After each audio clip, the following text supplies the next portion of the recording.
तो देश के लोगों को और भारत को ये कहना चाहता है 2014 में पहले जो पैदा हुई है उन्होंने कोई बड़ा पाप किया है। भारत के लोग महसूस करते थे, अरे आप भी तो यही पैदा हुए हैं। आप गुजरात के मुख्यमंत्री रहे, देश के प्रधानमंत्री इस भारत के लोकतंत्र से बने हैं। मैं एक बात और कहना चाहता हूँ, बात खत्म करूंगा। गुलशन भारद्वाज जो यहाँ पर 400 पार 90 पार पर वहाँ गुजरात वहाँ उसमें बंगाल में 200 पार, और क्या हुआ साथियों? एक बात बताओ, जब कोई भी व्यवस्था का मालिक यदि वो तानाशाह है, जब मैं हो जाती है उसका विनाश निश्चित रूप से होता है। कोई मैं नहीं रही तो इंसानों की मैं तो क्या मायने रखा। तो साथियों ज्यादा ताकत देना खतरनाक है। अब की बार विपक्ष मजबूत हुआ ना, प्रधान तारीख को मैं कहते वो हाथ न उठावे जो 22 तारीख को ना आवे, हाथ वो उठावे जो 22 तारीख को 2 बजे सभी साथी हाथ उठा के आश्वासन दे। बड़े जिंदाबाद रिटायर कर्मचारी संघ जिंदाबाद, हरियाणा सरकार मुर्दाबाद, दमनकारी कानून वापस लो, किसान मजदूर विरोधी नीतियां नहीं चलेंगी, इनकलाब जिंदाबाद, हमारा भाईचारा जिंदाबाद, शोषण करने वाली ताकतें मुर्दाबाद, धक्केशाही नहीं चलेगी, पुलिसिया राज नहीं चलेगा, गुंडागर्दी नहीं चलेगी, इनकलाब। धन्यवाद साथियों। प्रोग्राम पूरे प्रदेश में किया जा रहा है। इसका मुख्य उद्देश्य यही है कि सरकार ने 2014 में जो वायदे किए थे एक भी वायदा पूरा नहीं किया, और उसके बाद जब यह मुख्यमंत्री बने मनोहर लाल जी, इनके पास भी हमने पता नहीं कितने मांग पत्र भेजे, लेकिन कोई सुनवाई नहीं। और अब जाते हैं जब इनको लगा कि भाई अब मनोहर लाल जी ने तो लोग उखाड़ कर फेंकेंगे, तो नया मुख्यमंत्री लेके आए हैं नायब सैनी जी। हमने नायब सैनी के पास भी बहुत से लेटर भेजे हैं कि बातचीत करके हम निपटाना चाहते हैं। हम कोई ऐसा नहीं है कि सड़कों पर आना हमारा शौक है। जब सरकार बात नहीं सुनेगी तो सड़कों पर आना ही पड़ेगा। अभी कुछ लोग हमारे कोर्ट में गए हैं कि यह जो कम्यूटेशन कटौती है ये 15 साल की जा रही है, जबकि जो ब्याज दर कम हो चुकी है उसके अनुसार 128 महीने में यह कम्यूटेशन पूरा हो जाता है।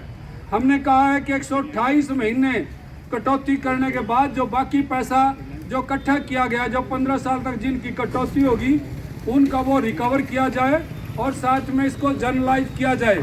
लेकिन अभी तक कोर्ट में केवल स्टे दिया हुआ है और 21 अगस्त तारीख लगी हुई है। हम कहना चाहते हैं कोर्ट ने जो स्टे दे दिया तो ये सभी रिटायर्ड साथियों पर स्टे लगना चाहिए जिनके 10 साल 8 महीने हो गए, लेकिन सरकार नहीं। जर्नैल सिंह सांगवान, मैं राज्य प्रधान हूँ रिटायर्ड कर्मचारी संघ हरियाणा का।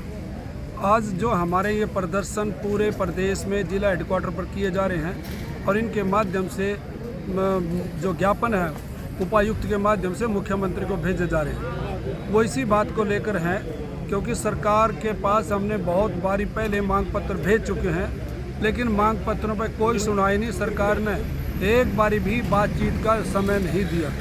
और हम ये भी कहना चाहते हैं कि 2014 में जिस समय चुनाव होने के बाद ये नई सरकार बीजेपी की बनी थी, उससे पहले जो मुख्यमंत्री थे भूपेंद्र हुड्डा जी, उन्होंने वायदा किया था, बल्कि कैबिनेट में निर्णय भी ले लिया था कि मेरी सरकार आएगी तो मैं 65 पर 5%, 70 पर 10%, 75 पर 15% और ये 80 पर 20% ये हमें मिलेगा।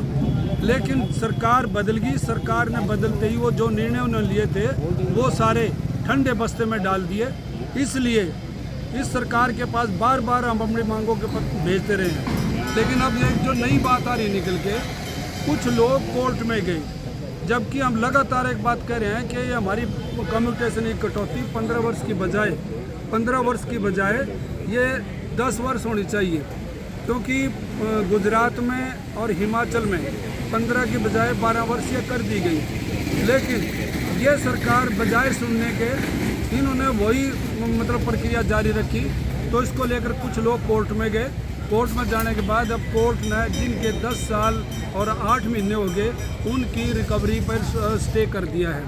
हम ये कह रहे हैं कि जब उनकी रिकवरी पर स्टे कर दिया कोर्ट ने, तो सभी जो जिनके 10 साल 8 महीने हो चुके हैं सभी की रिकवरी पर स्टे हो जाना चाहिए, लेकिन सरकार नहीं कर रही। इसके साथ ही मेडिकल अलाउंस 3000 रुपये होना चाहिए। सरकार बीमा आधारित मतलब ये इलाज कराना चाहती है। हमारी जो ये OPD होती है इसके लिए सरकार 25,000 रुपये बीमा कंपनी को देने के लिए तैयार है। हम कह रहे हैं कि 25,000 रुपये उनको क्यों दो OPD के, आप 25,000 रुपये सालाना हमें दे दो, हम अपनी OPD अपने आप करा लेंगे।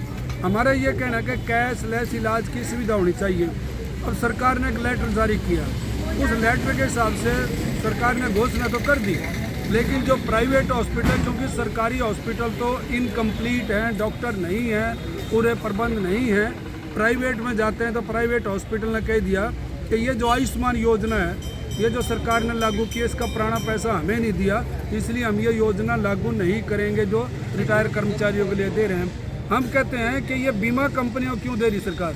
सरकारी हॉस्पिटल मजबूत किए जाएं, शिक्षा और स्वास्थ्य सभी लोगों को मिलना चाहिए, केवल रिटायरी सभी को इलाज की ज़रूरत है।